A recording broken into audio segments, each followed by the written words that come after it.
pesticides et donc sans les impacts négatifs qu'on pouvait avoir sur la santé. On va peut-être maintenant voir les leviers politiques qu'on peut avoir à la fois pour protéger la population, les agriculteurs et l'environnement. Quels sont les leviers qu'on peut avoir à différentes échelles. Donc on va commencer par l'échelle locale, donc municipale, avec Mathilde Minot. Ensuite on verra au niveau départemental avec Nicole Bonnefoy, qui est conseillère départementale, mais aussi au Sénat, pardon. Donc c'est vrai que dans le... Voilà. Bon, j'ai pris l'ordre qui était sur la liste, pardon. C'est pas tout à fait l'ordre protocolaire. Et puis Stéphane Trifeletti, qui est au conseil régional. Et enfin, Benoît Biteau, que vous avez déjà entendu dans la table ronde précédente, mais là qui prendra sa casquette de député européen. Voilà. Donc je vous propose 10 petites minutes chacune et chacun avant de prendre quelques questions de la salle. Et puis il faudra qu'on clôture vraiment à 18h30 puisque la salle doit être rendue en suivant. Alors, Mathilde. Bonjour tout le monde, donc, je suis ravie de faire partie de la table ronde paritaire hommes-femmes. Et puis je suis ravie de participer à cette petite après-midi de conférence parmi plein de gens ultra convaincus. Donc c'est juste dommage qu'on n'arrive pas à élargir le public, mais bon, c'est un autre sujet. Donc moi je suis élue à Marsac, une petite commune qui est à 15 km d'ici, adjointe, 4e adjointe. Quand j'ai rejoint la nouvelle équipe municipale, c'était avec un projet, notamment sur un projet de redynamiser on va dire le tissu agricole, ou pas le tissu agricole, mais la vie agricole sur la commune. Notre commune, elle est principalement occupée par des céréaliers et puis des viticulteurs, hein, bien sûr. Et voilà, c'était un peu une envie du maire de dire comment on pourrait redonner un peu de vie agricole, puisque c'est l'essence même de l'activité de notre commune. Et on s'est posé la question de comment favoriser l'installation de nouveaux agriculteurs. Et moi j'ai tout de suite dit, surtout des agriculteurs qui ont des pratiques vertueuses, respectueuses de l'environnement. Il n'a pas fallu tout de suite utiliser le mot bio parce que ça risquait de choquer, j'ai compris, dans les mentalités. Donc on a dit respectueux de l'environnement, comme ça ouvrait la porte. Et ça s'est passé de deux façons, l'action s'est passée de deux façons. D'abord, la vente de terres agricoles par des agriculteurs qui cédaient, donc en l'occurrence le maire, ce qui était quand même plus facile pour démarrer. Et ensuite le recensement des terres agricoles qui appartenaient à la commune et la concertation avec Grand Angoulême pour permettre l'installation d'agriculteurs. Alors en réalité, ça s'est concrétisé par une installation d'un couple de maraîchers, mais ce qui est déjà un début, et sur les terres vendues par le maire, l'installation d'un arboriculteur en bio, du coup. Donc c'est très bien terminé. Voilà, il y a eu aussi sur la question la question des terres agricoles communales, il y en a certaines, notamment une qui jouxte la Charente et qui fait partie de la zone protégée, qu'on essaye de protéger pour toute la biodiversité, le vison d'Europe en particulier.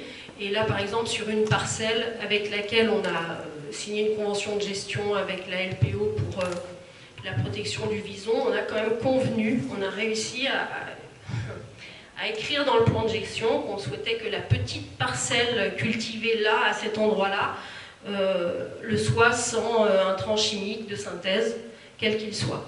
Ce qui a soulevé un petit peu des discussions au sein du conseil, des oppositions, notamment d'un agriculteur conventionnel, le plus gros agriculteur du village, qui a trouvé que c'était discriminant de mettre quand même cette clause, cette obligation. Alors voilà, on l'a fait quand même, en essayant d'expliquer le pourquoi du comment. Et voilà, en gros j'ai résumé l'action locale, maintenant j'ai peut-être pas pensé à tout, donc n'hésitez pas. Alors peut-être que sur votre commune vous avez une école avec une cantine. Est-ce que vous avez déjà mis en place des choses? Alors peut-être pas si vous ne l'avez pas évoqué. Est-ce qu'il y a des projets là-dessus? Est-ce que vous avez autour de vous d'autres municipalités qui ont fait des choses sur les cantines scolaires? Alors, sur notre commune, il y a un petit bout d'école en RPI. Un petit bout d'école, ça veut dire 2 classes en regroupement avec une commune voisine. Et il se trouve qu'il n'y a plus de cuisine sur place, presque quand le dernier mandat a démarré, pour des raisons de remise aux normes de la cantine. Mais tout de suite, on a adhéré aussi à la charte Bien manger à l'école proposée par Grand Angoulême. Et voilà, on a signé ça et on essaye de rentrer dans, on va dire, toutes les clauses de cette charte avec le pourcentage de produits en bio, etc. Alors, il y avait déjà sur la commune un maraîcher bio installé, qui était prêt à vendre ses produits à l'école quand il y avait une cuisine, et qui était prêt à poursuivre avec le cuisinier suivant. Il se trouve que ça a encore changé et que là on va se regrouper pour la restauration scolaire avec plusieurs autres communes et une cuisine décentralisée. Donc, mais qui respecte cette charte, mais pour le coup, la vente directe entre notre production locale et l'école, ça n'existe pas. On peut dire qu'elle n'existe pas, sauf si notre maraîcher vend ses produits au regroupement d'acheteurs, enfin au groupement d'achat, voilà, de l'agglomération. Auquel cas, elle reviendra dans l'école, dans l'assiette des enfants par ce biais. D'accord. Donc c'est pas un sujet qui est facile à porter pour des petites communes. Donc il y a combien d'habitants sur cette commune? Oui, c'est une petite commune. On a moins de 800 habitants, 750 habitants. C'est vrai que on a eu cette discussion avec les maraîchers qui se sont installés récemment de l'histoire de la régie communale agricole qui fait un petit peu rêver, mais le débouché concret quand on a 2 classes d'enfants de maternelle, c'est pas... Enfin, voilà, on va pas aller très loin, on n'a pas d'EHPAD, on n'a pas... voilà. Alors, les gens... Et déjà, une problématique aussi, c'est que finalement, les gens de la commune ont vraiment une offre en produits bio, de maraîchage.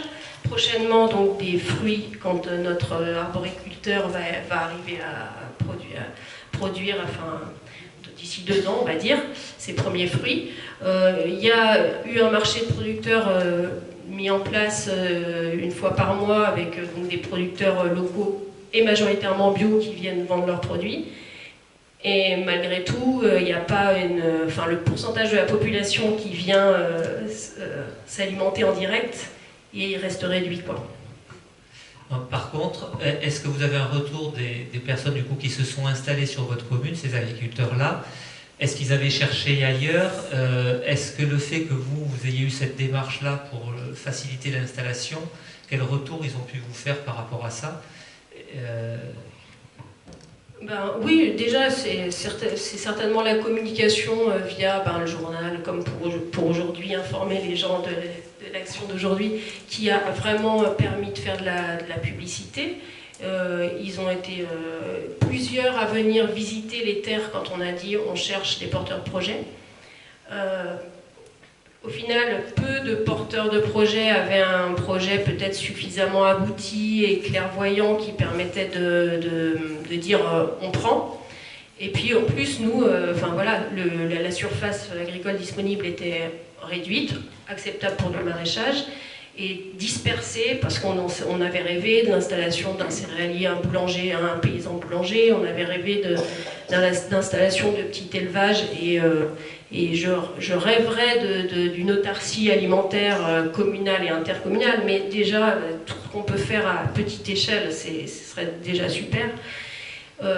C'était trop compliqué. Enfin, pour l'instant, ça n'a pas abouti. C'est trop compliqué. On n'avait pas suffisamment de surface et surtout pas suffisamment de bâtis agricoles disponibles et ni de logements pour héberger ces nouveaux arrivants. D'accord. En termes d'outils, ce que vous avez dit, c'est qu'il y a un gros agriculteur, donc gros, j'imagine, pas mal de surface.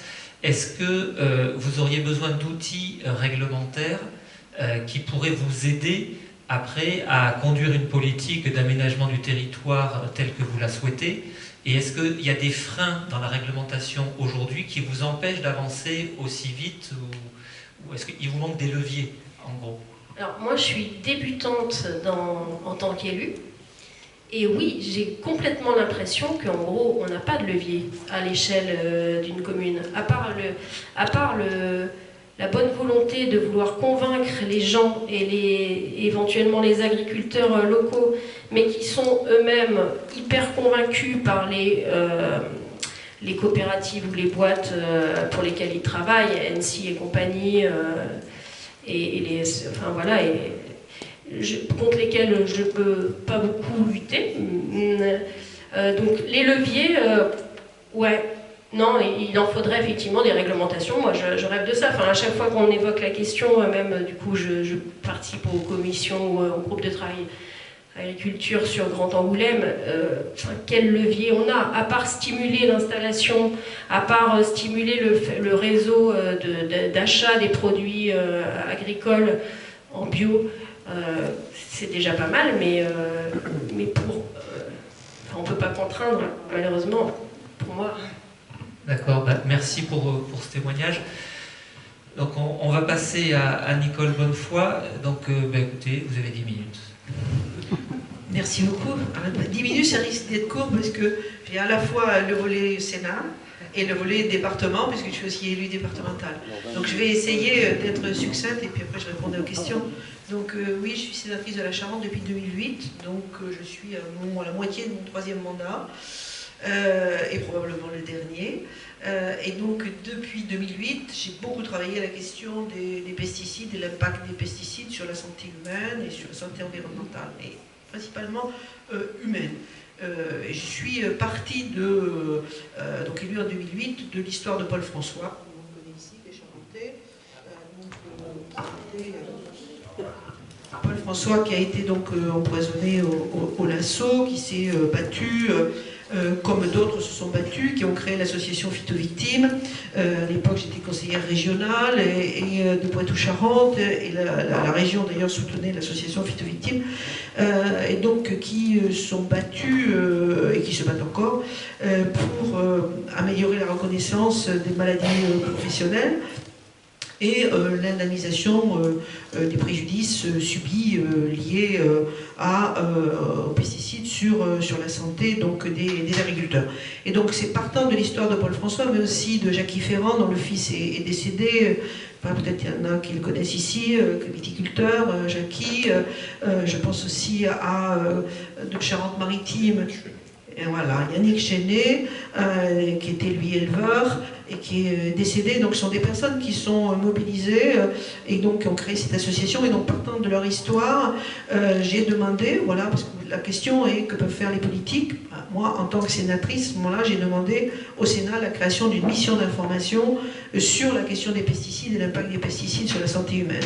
Une mission d'information, c'est 6 mois de travail, on fait que ça, on peut auditionner tous les gens qu'on a envie d'auditionner, on travaille beaucoup, et ensuite on rend un rapport, on le rend public bien sûr, on le discute aussi en séance, on le fait voter, et ce rapport dit un certain nombre de choses, et fait aussi un certain nombre de propositions, de recommandations, voire ce rapport peut ensuite déboucher sur, bien évidemment, des propositions de loi. C'est l'intérêt de ce travail législatif.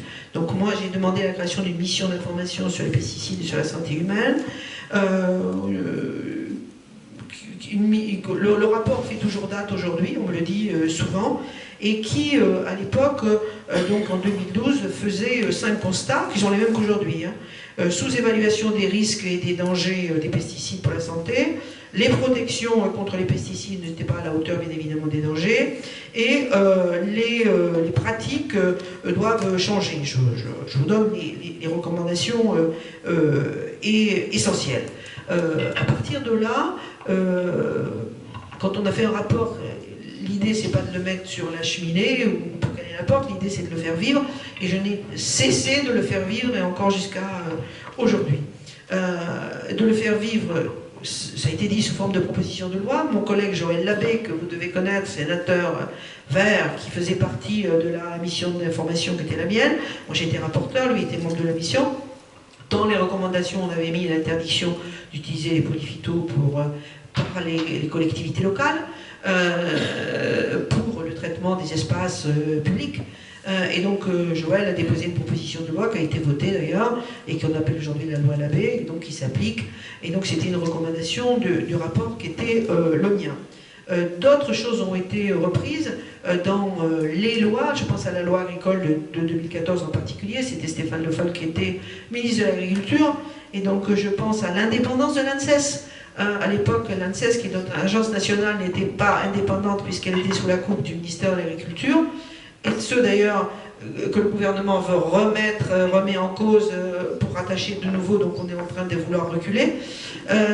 Et donc, indépendance de l'ANSES, donc plus le ministère de l'Agriculture, la création d'un suivi post-AMM, c'est-à-dire après les autorisations de mise sur le marché, pour justement permettre de faire des études complémentaires ou de retirer des produits si on constate que, ça c'est la loi de 2014 de Stéphane Le Foll, la mise en œuvre d'un dispositif de phytopharmacovigilance, c'est moi qui avais déposé l'amendement, après discussion avec le ministre de l'époque. Qu'est-ce que c'est qu'un dispositif de phytopharmacovigilance? C'est à l'échelle nationale la remontée de tous les accidents, les incidents, voire évidemment les maladies, les décès liés aux pesticides, et donc recueillis à l'ANSES, c'est l'ANSES qui gère le dispositif de phytopharmacovigilance. Ça permet donc d'avoir une veille nationale sur toutes ces questions, ça permet de retirer des produits, ça permet de demander des études complémentaires, et ça permet bien évidemment de nourrir ensuite, avec des éléments concrets, les demandes de reconnaissance professionnelle, puisque évidemment le lien se fait entre la réalité du terrain et les produits, et donc ça permet de faire évoluer le tableau de reconnaissance de maladies professionnelles. Et d'ailleurs il a été, j'allais dire hélas, et heureusement pour les malades, mais hélas malgré tout, et des maladies ont été raccrochées liées aux pesticides. Je pense à la maladie de Parkinson, et qui s'est fait d'ailleurs avec l'avis contraire de la FNSEA pour les agriculteurs. D'autres dispositifs, la fin de l'interdiction des épandages aériens.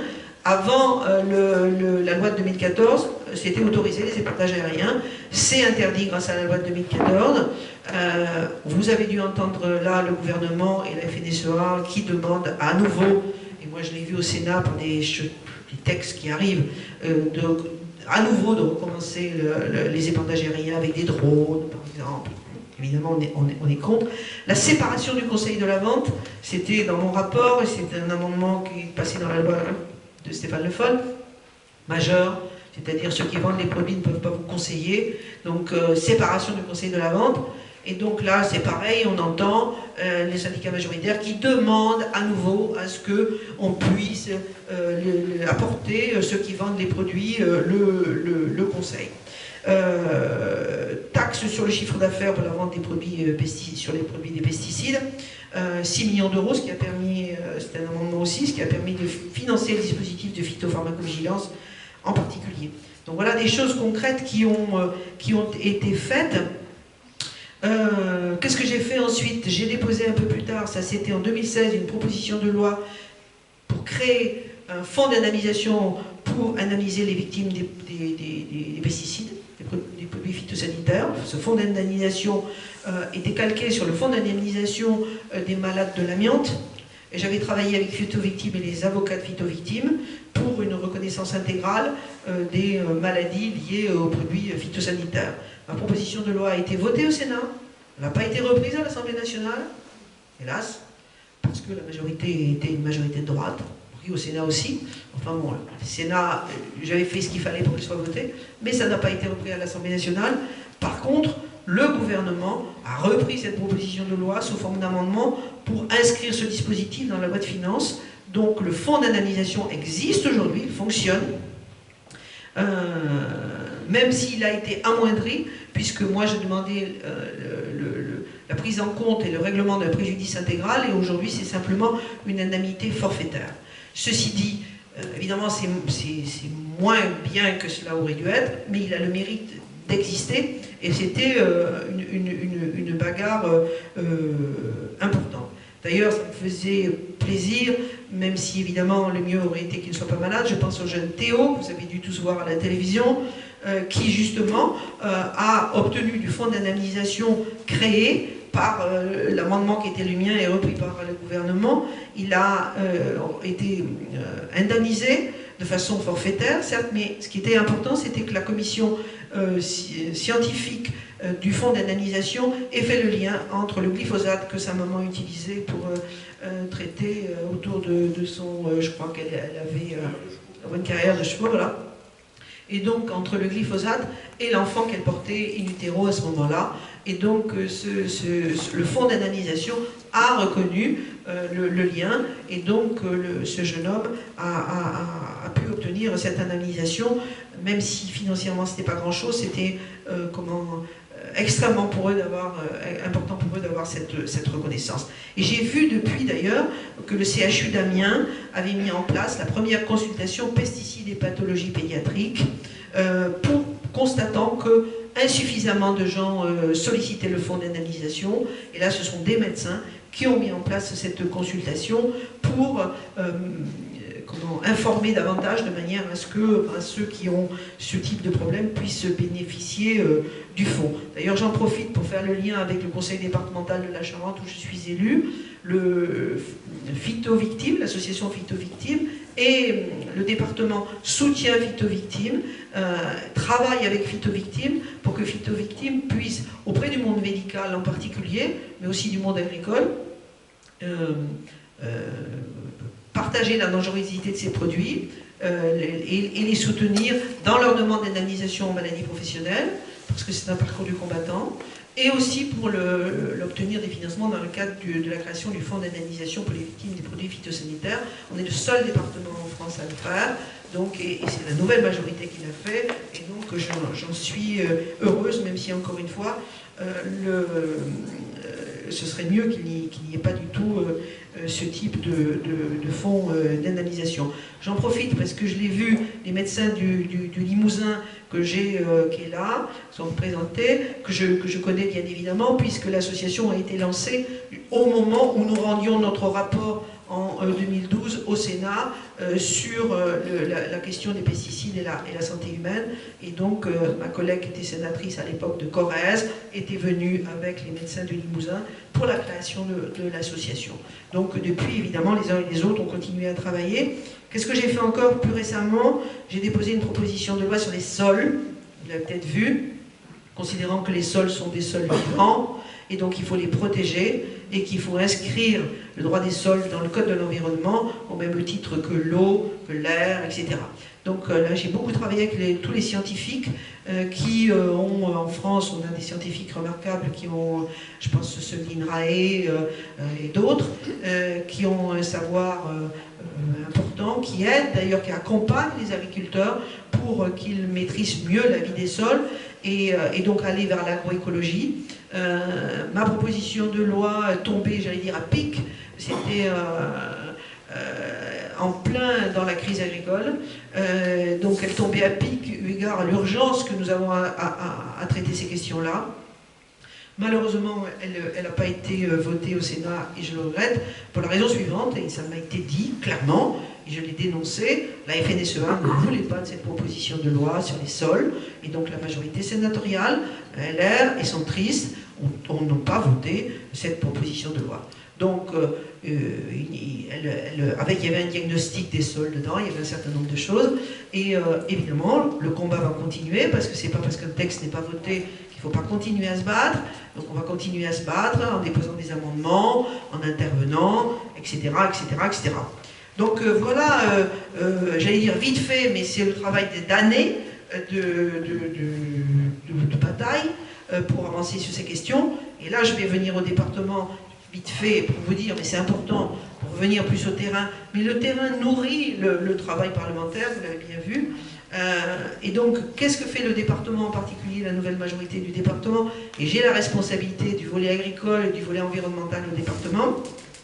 D'abord, c'est une question, les questions environnementales sont une priorité. Nous avons mis en place une charte qui s'appelle la charte Charente 2030, qui éco-conditionne ces financements vers les communes en particulier pour le permettre de revégétaliser, de restaurer le vivant. Nous avons aussi une politique importante de végétalisation de cours de collège, là aussi c'est pour remettre de la nature là où il n'y en avait plus. Nous avons... alors que ce n'est pas notre compétence, c'est la compétence de la région, puisque c'est l'économie, les questions agricoles, nous avons un partenariat avec la région dans le cadre d'une convention, et donc nous intervenons avec la région sur toutes les aides agricoles, et bien évidemment tournées vers le bio et l'agroécologie en particulier, mais j'imagine que mon collègue conseiller régional ira davantage sur ce volet régional. Nous souhaitons créer une filière chanvre. Moi j'avais déjà porté ça il y a 20 ans, ça n'avait pas fonctionné en Charente, et là on repart avec la région sur la création de filière chanvre. Tout le monde ici sait l'intérêt du chanvre. Nous mettons en place un PAT, projet d'alimentation territoriale départementale. Ça rejoint les circuits courts, donc et nous allons apporter l'ingénierie nécessaire aux collectivités qui peuvent en manquer, que ce soit des communes, des communautés de communes, toutes les collectivités qui veulent faire des circuits courts de qualité, faire rentrer du bio dans les cantines, etc. Donc c'est un gros boulot parce qu'on part de très loin. Quand je pense au collège des départements en particulier, c'est compliqué, c'est lourd, c'est difficile, mais on est motivé. Et donc, en plus, on a été reconnu par le ministère de l'Agriculture, on a été labellisé, donc on a l'ingénierie nécessaire, donc on y va. On va d'ailleurs reprendre, je voudrais qu'on reprenne Ordonnance verte, que ma collègue à Roumazières, à Terre de Haute-Charente, a mis en œuvre dans sa commune, et c'est remarquable. Et donc je souhaiterais que dans le cadre du projet alimentaire territorial départemental, on puisse reprendre cette disposition pour lutter contre les perturbateurs endocriniens et donc aller vers les personnes les plus fragiles, etc. Donc on a bossé. Évidemment, on intervient sur l'éducation et l'environnement, vers les écoles. On a mis en place un plan arbre et 350 000 arbres, etc. Alors on est un peu concurrencé par le gouvernement qui, hop, a décidé maintenant de planter des arbres et des haies. Donc, ça ne va pas nous empêcher de continuer à faire des choses. Et puis, et j'en termine là, sur la politique des espaces naturels sensibles, bon là ça c'est pareil, Benoît, la région, c'est l'importance de préserver ces espaces naturels sensibles. Là, on veut les multiplier par 2. Et donc, ça, il en va de la qualité des paysages et des milieux naturels, la question de l'eau, des sols, etc., etc. Donc, voilà, je vous ai résumé en un peu plus de 10 minutes des années de travail. Donc, en tant que sénatrice, en tant que conseillère départementale, surtout en tant que sénatrice, parce qu'en tant que conseillère départementale, je ne suis pas toute seule, mais j'essaie de faire ce que je peux. C'est pas toujours simple. Des fois, je suis un peu démotivée, surtout quand la crise agricole nous fait reculer. Et donc, je crois, par contre, et j'en suis même certaine, que c'est les citoyens qui ont la clé. C'est les citoyens qui ont la clé. Et moi, quand on me dit qu'est-ce qu'on peut faire, j'ai dit il faut faire la révolution des fourchettes. Voilà. Parce que j'entends que les agriculteurs veulent un prix juste, et ils ont raison. C'est le prix du travail. Il doit être juste, il ne doit pas être le plus bas, il doit être juste. Mais nous, consommateurs, quel qu'on soit, on veut un prix qui nous garantisse la qualité et surtout la santé humaine et la santé environnementale. Donc si on arrive à la fois un prix juste pour le monde agricole et qui soit un prix aussi qui englobe la santé humaine et la santé environnementale, ben, on a gagné, quoi. Mais il y a encore du chemin à faire. Hein. Bon. Merci beaucoup pour ce bilan synthétique et détaillé quand même. Et puis voilà, mais il y a aussi des choses qui ont transformé nos quotidiens là-dedans. Hein. On l'a vu, la loi Labbé, ça criait dans les chaumières au niveau des communes au début pour le désherbage, et puis c'était un vrai succès. Donc bravo. Alors voilà. Alors au niveau du conseil régional maintenant, qu'est-ce qui est fait ou qu'est-ce qui est prévu à faire La révolution des fourchettes. Bon, je vais me présenter très brièvement, puis ensuite on va décliner peut-être quelques politiques, puis surtout quelques controverses finalement qui sont là, parce que si justement on est sur une entrée politique, je crois qu'il faut arriver à la controverse. Et moi j'ai particulièrement, sachez-le, apprécié cet après-midi en votre compagnie. C'était vivant, et puis que ce soit sur la santé ou sur l'agriculture évidemment, et moi je parlerai d'ailleurs plus spécifiquement de l'alimentation, parce que je trouve que l'alimentation dans la révolution de la fourchette est vraiment plus importante, parce que c'est l'acte alimentaire, ne l'oublions pas, c'est quelque chose qu'on fait 1000 fois par an. Et par rapport à ça, repartir effectivement de la fourchette et de dire qu'il n'est pas normal à un moment donné, je rebondis peut-être sur les propos qui ont été tenus à l'instant, que ce soit des syndicats, y compris dominants agricoles, qui dictent la politique alimentaire finalement française, puisque d'abord la souveraineté alimentaire, c'est le droit de la société de déployer ce qu'il souhaite effectivement. Et c'est bel et bien la fourchette qui, quelque part, est en amont de la fourche, et non pas ce qu'on croit d'habitude, c'est-à-dire qu'en disant on va de la fourche pour remonter à la fourchette. Et c'est la première chose que je voulais vous dire, peut-être dans les propos liminaires. La deuxième chose que je voulais vous dire, c'est que on parle beaucoup d'environnement et j'aime pas ce mot. Je vais vous dire pourquoi j'aime pas ce mot. Non, toi non plus, tu l'aimes pas, non. Tu l'aimes pas parce que, et moi je n'aime pas du tout ce mot-là, tout simplement parce que l'environnement, on a l'impression que c'est ce qui nous environne, et c'est l'étymologie du mot d'ailleurs, et qui est extérieur à nous. Or, fondamentalement, et je vous ai écouté avec beaucoup d'attention cet après-midi, nous faisons partie des écosystèmes, nous sommes le vivant, nous faisons partie du vivant. Donc fondamentalement, y compris la réponse politique, ne doit pas externaliser à chaque fois les solutions, mais on doit être dans les solutions. C'est-à-dire qu'effectivement, nous devons faire solution ensemble. Alors, quelques politiques. Par rapport à ce qui était noté, j'avais préparé un truc, et puis là, j'ai tout fait voler en éclats cet après-midi, parce qu'à vous écouter, ça m'a énormément fait réfléchir, et je me suis dit, mais qu'est-ce que nous, on fait à la région, qui finalement, et c'était le thème, répond, qu'est-ce que vous faites, vous, au niveau politique? Alors, qu'est-ce que peut faire un conseiller régional? Je suis conseiller régional, je suis aussi élu d'une petite commune de Charente-Maritime, donc il y a un peu plus d'habitants, mais à peu près on est dans les mêmes eaux. Qu'est-ce qu'on peut faire? Par exemple, on a proposé, vous allez voir, quelquefois, et c'est pour ça le politique est tout le temps en train de dire « je réussis ». Moi j'ai envie de vous dire, oui, vous allez voir, on a réussi des choses, mais il y a toute une série de choses qu'on n'a pas réussi. Et je vais essayer d'en pointer 10, parce que j'ai 10 minutes, ça fait moins maintenant déjà. La première chose, c'est qu'on a proposé, mon groupe, donc écologistes et citoyens, a proposé, je vais faire quand même une digression de 10 secondes.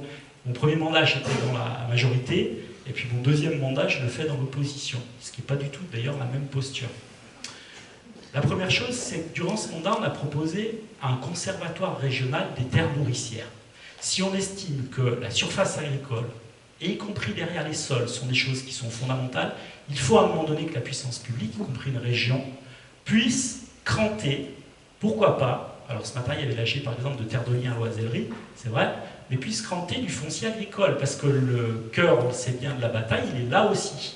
C'est-à-dire que si on va avoir un projet de société par rapport à l'agriculture, par rapport à l'alimentation, à un moment donné, il faut que la politique prenne ses responsabilités. Le modèle, il est simple à déployer. Ce qu'on propose, c'est simplement, à travers ce conservatoire régional finalement des terres nourricières, c'est la même chose que ce qu'on fait avec le CEN, peut-être certains vous connaissez, donc le conservatoire des espaces naturels, c'est de préempter du foncier pour le donner à des porteurs de projets qui puissent répondre effectivement au cahier des charges qu'on a dressé ensemble finalement. Et ce cahier des charges, on le connaît, c'est une agroécologie qui tend forcément vers la bio. Donc ça, c'est le premier outil. C'est une motion que j'ai portée à la région. Alors là, je vais être dans le cas où il échoue, le politique. Elle a été refusée. Mais je continue à batailler sur ce chantier-là parce que j'estime qu'il est fondamental.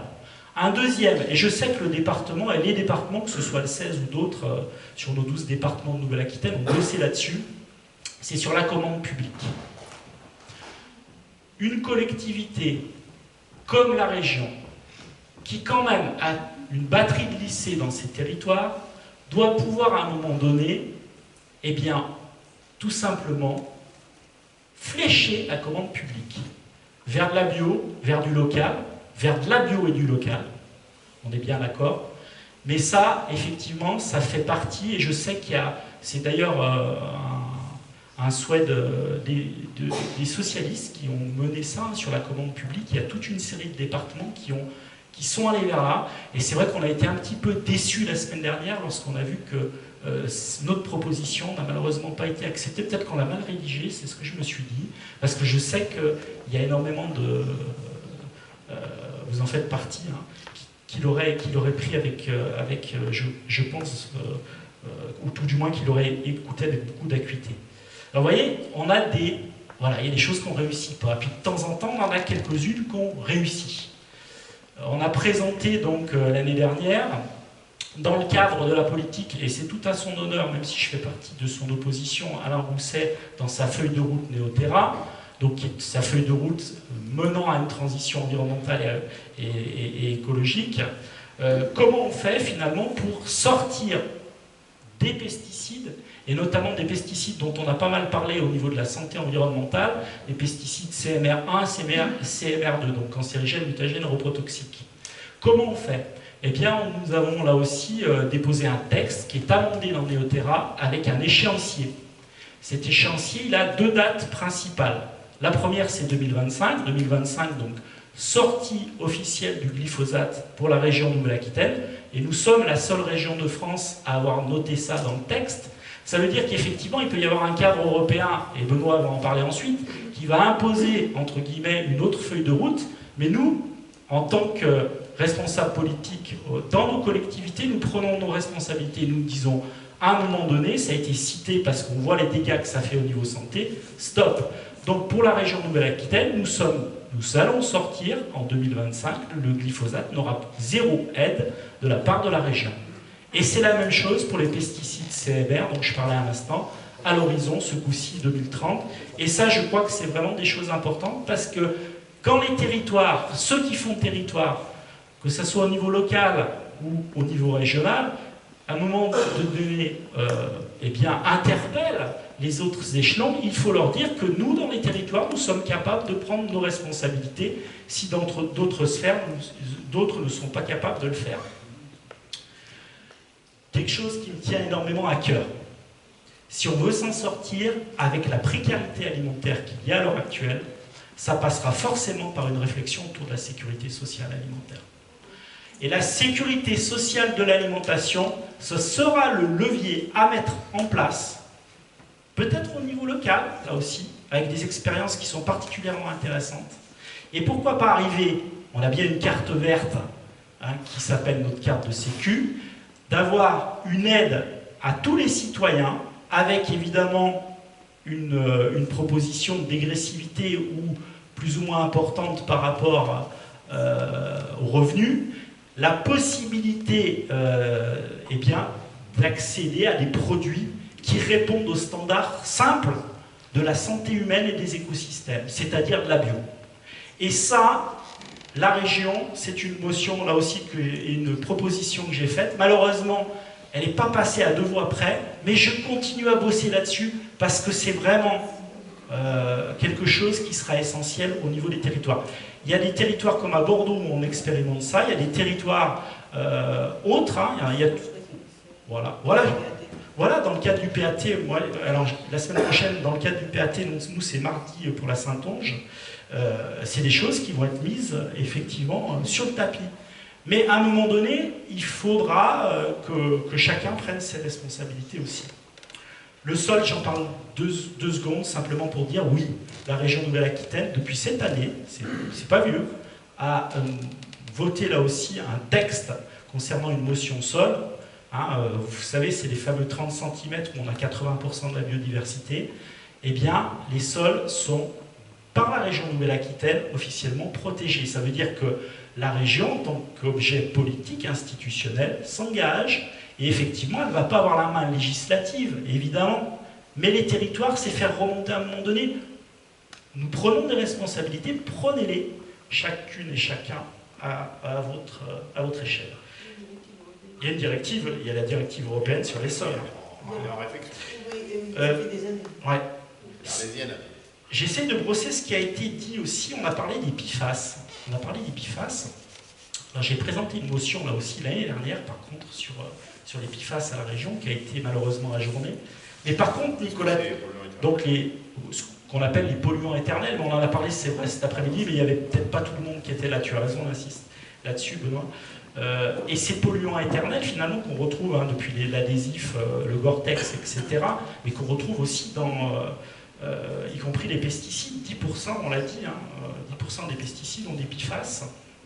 Eh bien, là aussi, il va falloir agir, et c'est pour ça que je suis ravi d'avoir travaillé avec Nicolas Thierry, dont vous avez parlé à un moment donné, sur cette thématique des PFAS, puisqu'il y aura une proposition de loi qui va être présentée dès la semaine prochaine. On arrête là. Il m'en restait 2, alors je vais aller très vite. Ah, si celui-là, il me tient vraiment à cœur. Si on veut s'en sortir aussi, le rôle du politique à un moment donné, c'est de protéger les lanceurs d'alerte. Et oui. Parce qu'à un moment donné, alors on va me dire, oui, bon, je ne vais pas commencer avec Valérie Murat, mais quand même, l'exemple de Valérie Murat, il est extraordinaire. Et peut-être, Benoît, justement, sur ton temps à partie, tu pourras en parler. C'est quand même scandaleux qu'un lobby qui promeut finalement une agriculture chimique, avec les dégâts qu'il fait, eh bien, soit là aussi sans problème, qu'il puisse faire condamner simplement quelqu'un qui dénonce un scandale absolu sanitaire. Voilà, donc je ne développe pas, je n'ai pas le droit, j'ai bien compris. Si la région, ce qu'elle a fait, et là je reviens peut-être à une continuité dans les temps plus longs, c'est évidemment un accompagnement à la MAB et à la CAB, c'est-à-dire non seulement à l'installation de l'agriculture biologique, et c'est notamment la régionalisation de la PAC, même si une bonne partie a sauté, Benoît vous l'expliquera, et qu'il ne reste pas grand-chose dans le pilier 2, évidemment, mais aussi la MAB. Et là, je tiens à vraiment souligner, c'est un élu creusois qui s'appelle Jérôme Orvin, qui a porté ça à la région, effectivement, pour faire que l'on maintienne l'agriculture biologique. Parce qu'au moment du crantage et effectivement de la conversion au bout de 3 ans, la difficulté, c'est comment faire pour effectivement garantir ça. Et je répondrai, ça sera peut-être une première conclusion, oui, il y a des installations, oui, ça ne va pas très bien dans la bio, mais justement, la puissance publique, à travers, par exemple, l'action que je citais au niveau de la commande publique, c'est elle qui doit initier, effectivement, finalement, l'amorçage et continuer cet amorçage, parce qu'on le sait, si on veut répondre aux enjeux, ben, ils passeront évidemment par de la volonté politique, à chacune et chacun, évidemment, à nos échelles respectives. Voilà, j'arrête là. Merci beaucoup. J'aurai peut-être l'occasion de redire 2 mots ensuite, mais voilà, merci beaucoup. Allez. Alors Benoît, il y avait une question sur les externalités sur laquelle tu t'es engagé à répondre maintenant. Les externalités et la bio, mais c'est la même question. En vérité, il va falloir que je muscle un peu mon jeu par rapport à ma première table ronde, puisque André m'a dit que je n'ai pas convaincu. Il faut que j'arrive à le convaincre cette fois, donc ça c'est ce que je vais essayer de faire maintenant. Et il va falloir que je muscle mon jeu aussi, parce qu'il faut que je réponde effectivement aux différentes questions, Jackie, Franck et plein d'autres, sur la bio qui ont été posées, et j'ai fait le teasing, donc maintenant il faut que je le fasse le boulot. Je commence par peut-être comment est-ce qu'on avance. C'est sûrement mon réflexe d'éleveur qui m'amène à imaginer qu'on doit manier 2 outils, la carotte et le bâton. Et même en tant qu'éleveur, j'ai beaucoup plus d'attirance dans le maniement de la carotte que dans le maniement du bâton. Et donc c'est aussi comme ça que je pense qu'il faut avancer sur les politiques publiques, mais il faut parfois ne pas se priver de manier aussi le bâton. Alors pour essayer d'être convaincant, et c'est très bien qu'André ait pu me faire remonter cette information, parce que c'est quand même quelque chose d'extrêmement récurrent. C'est-à-dire qu'on donne des données objectives. On a expliqué tout à l'heure que quand on était en bio, on pouvait faire plus de chiffre d'affaires, qu'on pouvait faire baisser les coûts de production, donc améliorer le revenu des agriculteurs. J'explique régulièrement, c'est quand même des arguments, et c'est validé par les centres de gestion un peu partout en France. Et malgré ça, on nous dit c'est pas convaincant. Le deuxième, je prends un autre exemple que j'ai pas dit tout à l'heure, mais dont on a parlé. On nous dit on ne peut pas renoncer à cette agriculture productiviste parce que c'est celle qui nourrit l'humanité, c'est cette agriculture-là qui est effectivement efficace pour nourrir l'humanité. Moi, je regarde les données dont je dispose à l'échelon de l'Union européenne. 15% des surfaces aujourd'hui font référence à une agriculture paysanne, familiale et agroécologique. 15% des surfaces. C'est pas 15, c'est 12 d'ailleurs. C'est 12% des surfaces. Et ces 12% des surfaces sont à l'origine de 32% de la production de la ferme Europe. C'est bien la preuve que c'est pas l'agriculture intensive et productiviste qui est la plus performante, puisque 12% produit 32%. Donc, mais ça, c'est une donnée objective, mais on continue de nous dire non, non, on va construire des politiques publiques, on ne peut pas renoncer à l'agriculture productiviste. Donc ça, c'est les données objectives. Et donc, forcément, quand on a ces données objectives et que malgré ça, on n'avance pas, eh bien, il faut passer le braquet supérieur et cesser d'être dans l'incantation et dans la conviction et produire des politiques publiques qui s'appuient sur ces données objectives et faire en sorte qu'on s'y retrouve. Et je m'appuie, pour compléter cette légitimité, à peut-être tordre le bras à ceux qui ne veulent pas bouger, je m'appuie sur les attentes sociétales et citoyennes. Nous disposons à l'Union européenne d'un dispositif qui s'appelle les initiatives citoyennes européennes, qui sont des pétitions officielles et qui permettent aux citoyens de demander à la Commission européenne, dans ses réglementations, d'intégrer les demandes qui sont portées par ces pétitions officielles. Pour qu'une ICE aboutisse, il faut 1 million de signataires de l'Union européenne répartis dans au moins 7 États membres. Aujourd'hui, à l'échelon de l'Union européenne, on a 8 ICE sur la table. 8. 5 parlent d'agriculture, d'alimentation et de pesticides. 5. C'est vous dire si le sujet est central. Mais on continue de piétiner les ICE. Et donc, par exemple, on a une ICE qui demande l'arrêt du glyphosate. Que fait la Commission? Pas plus tard que fin 2023, elle réautorise le glyphosate pendant 10 ans. Donc vous voyez bien qu'on a beau convaincre, on a beau convoquer les attentes sociétales, ça déroule au rouleau compresseur. Et donc, je fais référence à Secret Toxique qui est mentionné quand même comme organisateur de cette journée. Qu'est-ce qu'on fait? Eh bien nous on continue d'essayer de répondre aux attentes sociétales et on dépose un recours en annulation le 24 janvier 2024. Le 24 janvier 2024, Secret Toxique a déposé un recours en annulation pour annuler le décret de réautorisation du glyphosate pendant 10 ans. Bien sûr que ça ne plaît pas aux agriculteurs, bien sûr que la FNSEA est vent debout, bien sûr que la Commission européenne nous déteste, bien sûr que l'EFSA déteste les acteurs de Secret Toxique. Mais est-ce que c'est ça notre boussole? Est-ce que c'est ça notre baromètre? Non, c'est les données objectives, les attentes sociétales et citoyennes. Et donc on a déposé le recours en annulation. Il faut juste qu'on passe l'étape de la recevabilité de notre requête, c'est-à-dire vérifier qu'on a intérêt à agir. C'est-à-dire que... Et les nouvelles sont bonnes, c'est-à-dire que la Cour de justice européenne a commencé à demander à la Commission si les gens qui avaient posé le recours avaient intérêt à agir. Donc c'est bon signe, ça veut dire qu'on n'est pas débouté d'emblée.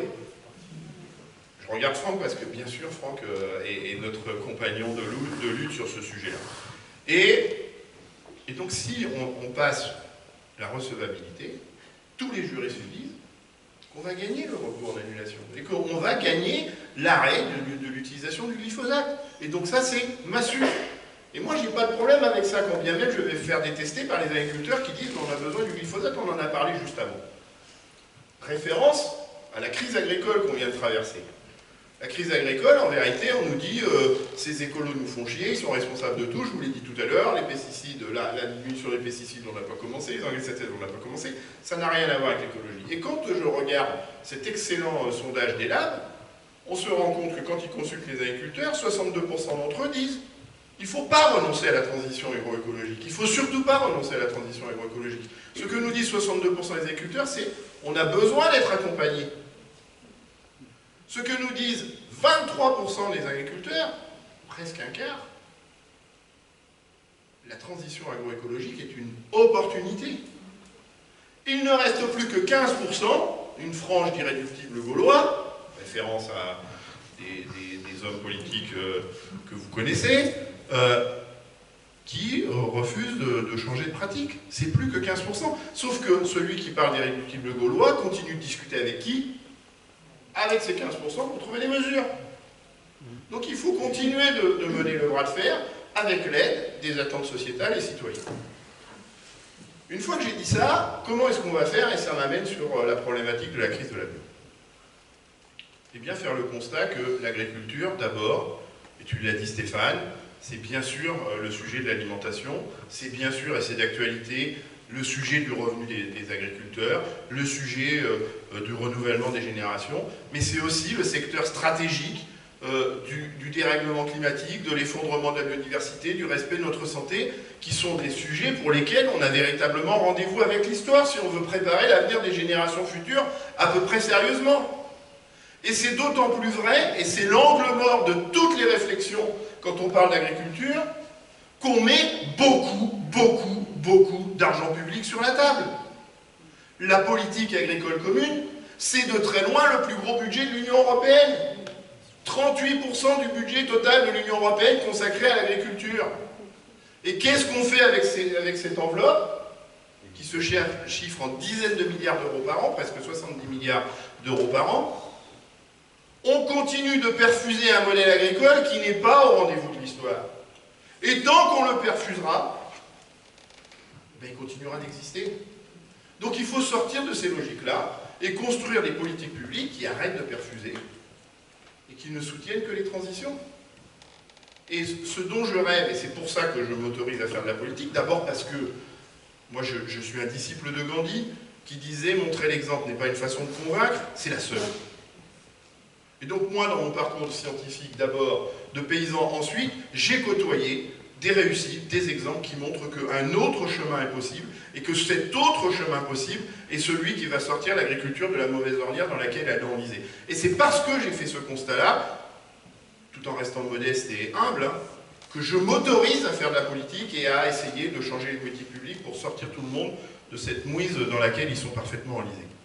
Et parce qu'on a fait ce constat-là, eh bien, il ne faut plus attendre juste de chercher à convaincre. Moi, mon père, il n'a jamais été convaincu, sauf qu'à un moment donné, les évidences se sont imposées à lui. Il a dit, bah oui, finalement, tu fais plus de chiffre d'affaires que moi, mieux, tu gagnes mieux ta vie. Moi, j'ai passé 50 ans à nourrir Bayer, Saint-Jean-Tas, Limagrin et Yara, et à Laval, Nestlé, Danone, Cargill et compagnie.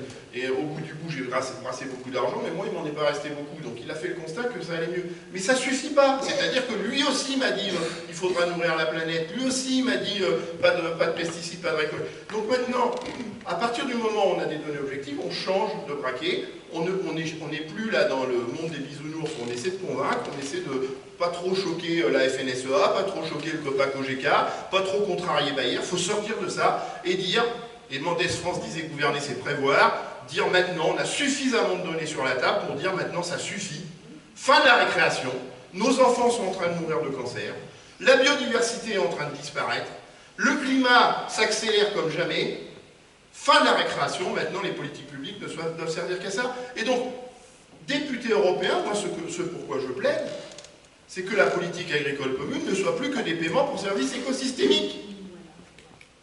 C'est-à-dire que les agriculteurs qui me disaient, d'ailleurs déjà quand j'étais vice-président de région, mais Benoît, avec tes histoires, tu veux faire de l'ingérence dans nos entreprises, on est des chefs d'entreprise, laisse-nous faire ce qu'on a à faire.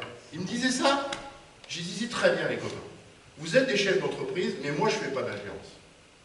Moi je suis élu et j'ai une autre estime du rôle de l'élu et du rôle de l'élu dans la construction des politiques publiques. Et je considère que l'élu et les politiques publiques doivent servir l'intérêt commun. Donc je leur disais, vous êtes chef d'entreprise, très bien, et je ne vais pas faire d'ingérence. Vous voulez continuer d'utiliser les pesticides? C'est votre choix d'entreprise. Vous voulez continuer d'utiliser les engrais de synthèse? C'est votre choix d'entreprise. Vous voulez élever des animaux dans les systèmes concentrationnaires? C'est votre choix d'entreprise. Mais nous, élus, garants de l'intérêt commun, garants de politiques publiques qui servent l'intérêt commun, on est en droit de vous dire, il n'y a plus 1 euro pour faire ça. Plus 1 euro. Et toutes les politiques publiques servent à accompagner la transition. Et là, en vrai, j'ai plus besoin de chercher à te convaincre. Les agriculteurs, ils seront tous là pour dire, ben, si c'est si incitatif que ça, il n'y a pas de raison qu'on n'y aille pas. Et j'ai plus besoin de chercher à convaincre, c'est les politiques publiques qui feront le boulot, parce que finalement, le vrai levier, c'est la monnaie. Et pour répondre à Franck, il me disait sur les externalités. Donc là, je vous ai parlé de la PAC.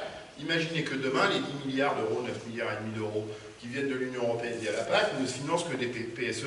Là, on est vraiment dans la philosophie des politiques européennes. Moi, ce que j'entends à l'Union européenne, c'est on me dit les politiques publiques européennes doivent être les leviers du changement. Et bien, quand on fait ça, on a des vraies politiques qui sont des politiques du levier du changement, ce que ne fait pas aujourd'hui la politique agricole commune, et encore moins avec les dernières annonces de la Commission qui cèdent sous la pression du COPA-COGECA et de la FNSEA, à des demandes qui en rabattent sur les sujets sur lesquels on ne devrait jamais en rabattre.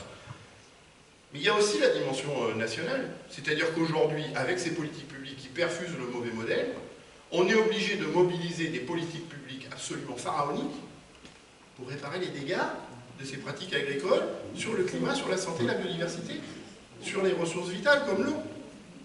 On a des évaluations absolument intéressantes, notamment conduites par le Commissariat général à l'écologie et au développement durable, qui nous disent que la réparation de la ressource en eau quand elle est polluée par des pollutions agricoles, et ça ne parle que des pollutions agricoles, pesticides et engrais de synthèse, représente une enveloppe de 6 à 9 fois la PAC. 6 à 9 fois la PAC. Est-ce que vous êtes en train de vous rendre compte que c'est vos impôts qui font tout ça? 6 à 9 fois la PAC. Est-ce que demain, si on a un peu des gens qui font du en même temps, là, qui avaient un peu de courage et d'audace politique et qui justement cessaient le en même temps et disaient ça suffit le en même temps, maintenant la PAC, on l'oriente comme il faut, et on amplifie le mouvement en disant ces politiques curatives qui existent, l'enveloppe existe en tout cas, sans rajouter 1 centime de fiscalité. On rattrape cette enveloppe et on ne finance que des politiques préventives, que des politiques d'anticipation. Et on rémunère les producteurs qui prennent soin du climat, de la santé et de la biodiversité. Eh bien, bien sûr, ils ont des revenus qui ne sont pas exclusivement liés à la vente de leur production, mais c'est plutôt rassurant parce que ça devient un vrai filet de sécurité. Parce que moi qui suis agriculteur, j'ai pas envie que mon revenu dépende exclusivement d'une économie de marché où les cours sont décidés à la bourse de Chicago. J'ai pas envie de ça. Moi, j'ai envie d'avoir ce filet de sécurité qui me garantit que, quoi qu'il se passe à Chicago, je vais quand même avoir un peu de revenus. Eh bien, si on fait ça, et si on le fait en plus dans des logiques de paiement pour services écosystémiques, bien sûr que les producteurs bio, ils vendent leurs produits à des tarifs accessibles à tous les revenus. Et donc, la question du bio trop cher n'existe plus. C'est mieux, c'est que ce sera les seuls produits qui seront accessibles. Parce que si on fait ça, le principe pollueur-payeur, on est obligé de l'appliquer. Et le principe pollueur-payeur, ça veut dire quoi? Ça veut dire que, et c'est l'histoire de la laitue, on avait pris l'exemple de la laitue quand avec la FNAP on travaillait sur eau et bio. Ça veut dire que la laitue à 1 € issue de l'agriculture biologique coûte définitivement 1 €. En revanche, et quand on a des faibles revenus et qu'on est sur le marché, qu'on a la laitue bio à 1 € et la laitue pas bio à 70 centimes à côté, on est plutôt attiré par la laitue de 70 centimes. Sauf que quand on achète celle-ci, parce qu'il faut mettre des politiques curatives pour réparer les dégâts, en vérité, elle nous coûte, par la fiscalité, entre 17 et 27 €. Moi, je vous pose la question, très simplement, est-ce que vous pensez qu'on va encore pouvoir s'offrir des laitues entre 17 et 27 € par la pression fiscale? Est-ce que vous croyez que ça peut durer longtemps encore, cette affaire? C'est ça l'enjeu. C'est ça l'enjeu. Et donc, ça veut dire aussi, je finis, ça veut dire aussi que le problème de la bio, c'est qu'on ne peut pas continuer de raisonner le développement de la bio uniquement par le prisme de l'économie de marché, en se demandant est-ce qu'on continue de développer la bio parce qu'il y a du marché ou pas. On doit développer l'agriculture biologique par le prisme de l'approche globale et de la vision à long terme, et se dire quelle est l'agriculture qui respecte le climat, quelle est l'agriculture qui respecte la biodiversité, quelle est l'agriculture qui rend des fonctions fondamentales sur notre santé. C'est toujours la même. C'est l'agriculture biologique. Eh bien, ne soutenons que l'agriculture biologique, sortons de ce monde où, et d'ailleurs dans quel monde vivons-nous, où au motif qu'on a des modestes revenus, on doit pouvoir acheter des produits qui participent à l'accélération du dérèglement climatique. Au motif qu'on a des modestes revenus, on doit pouvoir participer à l'accélération de l'effondrement de la biodiversité. Au motif qu'on a des modestes revenus, on devrait pouvoir manger des produits qui tuent la santé de nos gamins. C'est quoi ce monde? Alors qu'il y a tant d'argent public sur la table. Cet angle mort, il va falloir le sortir. Je dis souvent à mes auditoires, gardez quand vous parlez d'agriculture à côté de l'oreille une petite musique qui vous rappelle argent public, argent public, argent public. Et vous allez voir que vous allez raisonner autrement les arguments de nos détracteurs. Et donc faisons comme ça, et vous verrez que les produits bio sont les seuls accessibles à tous les porte-monnaies, parce que si on applique le principe pollueur-payeur, eh bien la laitue à 1 €, elle sera nettement plus compétitive que celle à 27 € à côté.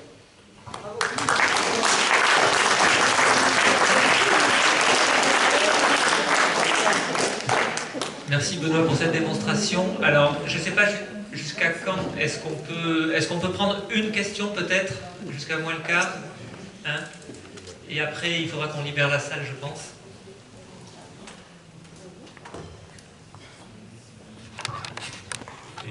Et qu'en est-il des préfets qui subventionnent encore les entreprises polluantes, les entreprises agricoles polluantes? Est-ce qu'ils obéissent aux lobbyistes ou est-ce qu'ils obéissent à l'État? Alors, avant de répondre, il y a une deuxième question au fond, et puis après on pourra peut-être clôturer parce qu'il faudra qu'on rende la salle.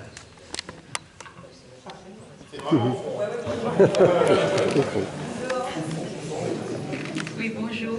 Je fais partie donc, de Génération Future, vous l'aurez compris. Donc plusieurs points qui ont été abordés tout aujourd'hui. D'abord, merci à tous les participants. Mais je pense à la première problématique qui me semble la prévention. La prévention, donc comment le consommateur peut-il avoir accès aujourd'hui à la qualité nutritive que vous avez effectivement abordé, Monsieur Biteau, tout à l'heure, qui me semble vraiment très importante. Donc première question. La deuxième, donc comment faire, donc toujours dans la prévention, pour que les élus aient réellement une formation. Ça a été également donc abordé tout à l'heure, ce manque d'information. Et la prévention au niveau donc également donc des mères, des pères. Je pense notamment à tout ce qui monte actuellement de l'expérience au niveau effectivement du CHU d'Amiens notamment, puisque aujourd'hui, vous l'avez dit donc Madame la sénatrice, il y a effectivement un fonds, mais ce fonds est très peu utilisé, puisque les mères donc, des agriculteurs donc, qui ont des enfants qui sont donc handicapés, malheureusement, donc, voudraient utiliser ce fonds-là, mais malheureusement donc, il n'est pas utilisé parce que leur conjoint donc, refuse, donc dans cette ambivalence. Donc comment faire pour qu'il y ait cette information?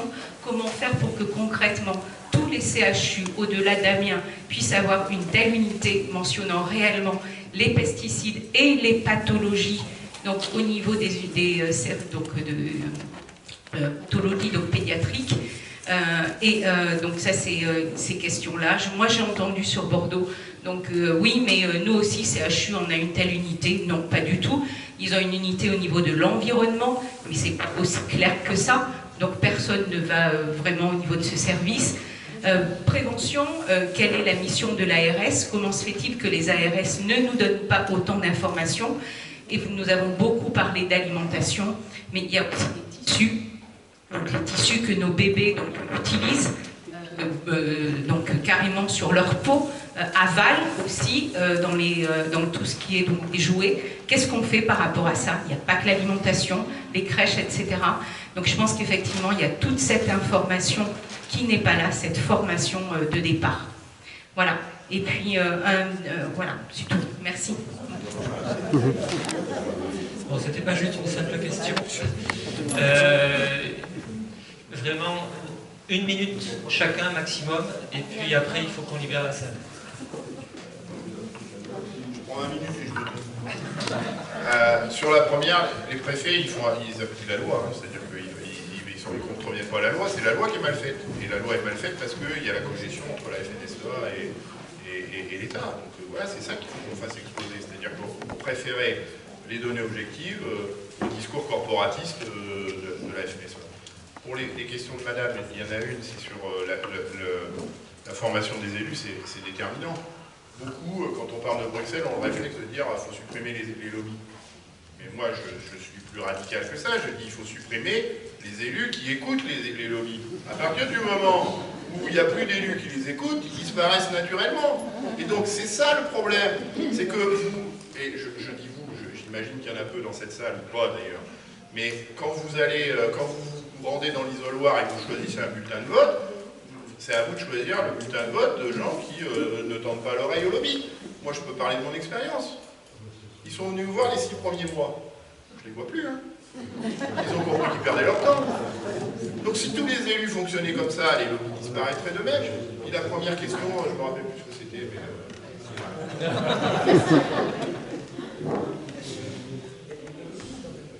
Sur la question, moi qui m'interpelle là par rapport à votre remarque, c'est que j'ai envie de dire, et on l'a vu tout l'après-midi, en fait, c'est une approche systémique qu'il faut avoir. C'est-à-dire que tout, et quand on parlait notamment de pollution, tout est pollué. C'est-à-dire que c'est l'ensemble des écosystèmes, dont les hommes, qui sont pollués.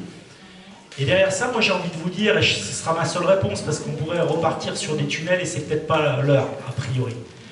C'est de se dire, est-ce que le droit du vivant, c'est-à-dire une nouvelle génération de droits qui serait émergent, serait en capacité de répondre aussi à ces enjeux-là.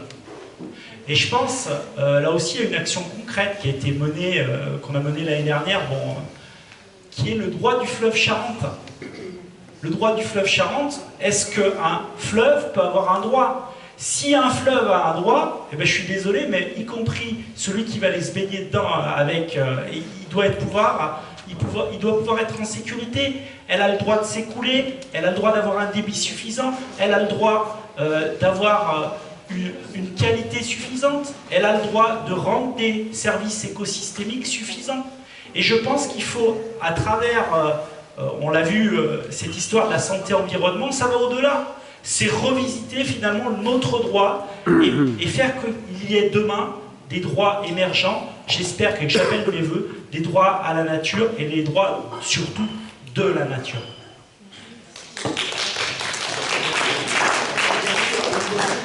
Un petit mot, beaucoup de choses ont été dites. Moi, ce que je pense, c'est que le citoyen a la clé à travers son bulletin de vote. Donc, il faut déjà bien y voter et qu'il vote correctement. En tenant compte des réalités, enfin, voilà.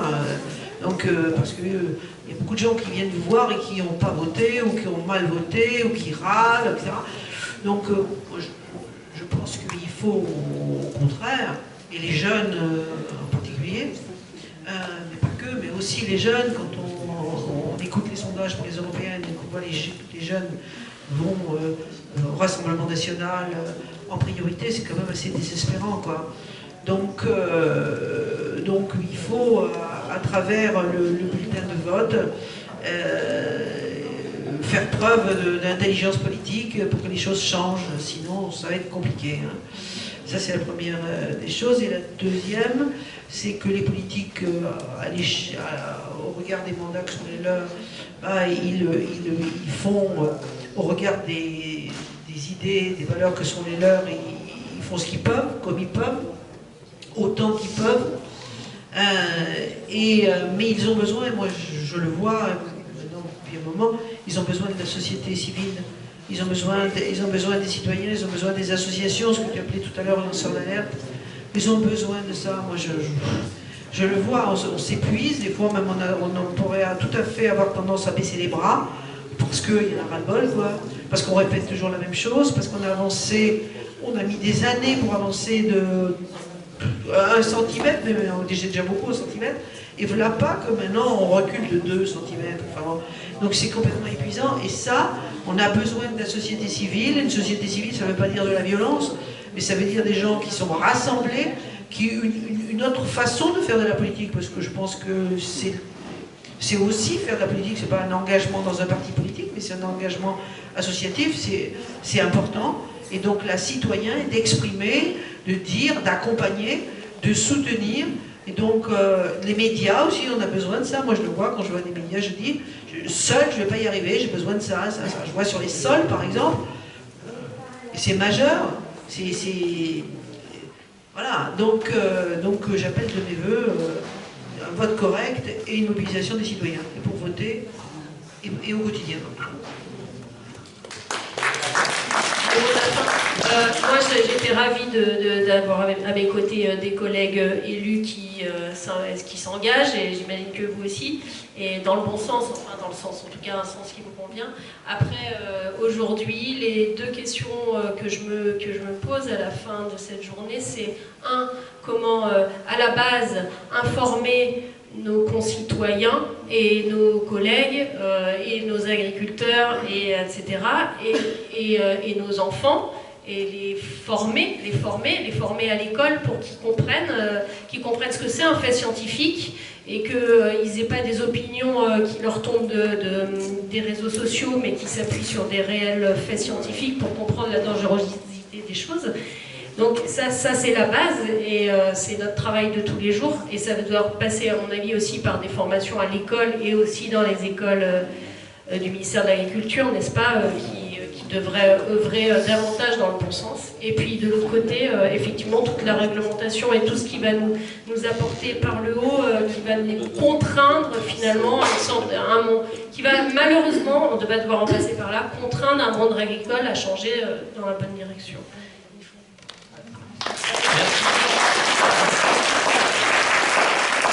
Bon, merci à toutes et à tous. Voilà, on va devoir arrêter là pour des questions d'horaire. Et merci à nos intervenants, intervenantes. Et puis, je vous souhaite une très très bonne soirée.